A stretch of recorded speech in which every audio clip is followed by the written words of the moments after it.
জোর করে ফোর্সফুলি করেছে। এসআইআর থেকে শুরু করে অ্যাট্রসিটিস থেকে শুরু করে কাউন্টিং এজেন্ট ইভিএম মেশিন লুট করা থেকে শুরু করে যারা জিতেছে তাদের বিধানসভা নির্বাচনে মমতা বন্দ্যোপাধ্যায়ের ব্যাপক ব্যবধানে হার। পশ্চিমবঙ্গের রাজনীতিতে এক সময় মমতা বন্দ্যোপাধ্যায়ের ঘনিষ্ঠ সহযোগী এবং পরিবর্তনের অন্যতম মুখ ছিলেন শুভেন্দু অধিকারী।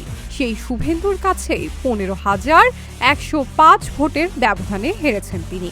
2011 সালের রাজনৈতিক পালাবদলে নন্দীগ্রাম আন্দোলনের নেতৃত্ব দিয়ে তিনি গুরুত্বপূর্ণ ভূমিকা পালন করেছিলেন। এই পুরনো বন্ধুই এবার হয়ে গেল প্রতিপক্ষ। সময়ের সঙ্গে তৃণমূল কংগ্রেসের সঙ্গে শুভেন্দুর দূরত্ব তৈরি হয়।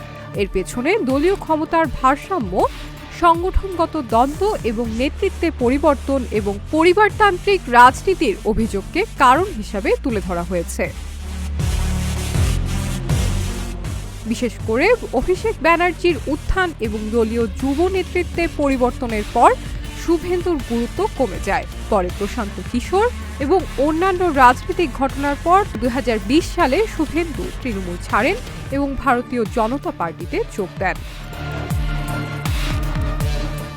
বিজেপিতে যোগ দেওয়ার পর তিনি রাজ্যের বিরোধী রাজনীতির গুরুত্বপূর্ণ মুখ হয়ে ওঠেন এবং 2021 সালে নন্দীগ্রামে মমতা বন্দ্যোপাধ্যায়কেই পরাজিত করে আলোচনায় আসেন।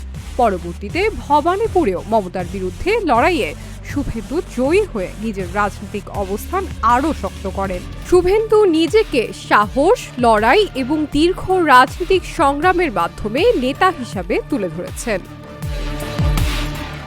Shiny Alam Chowdhury, Dhaka journal.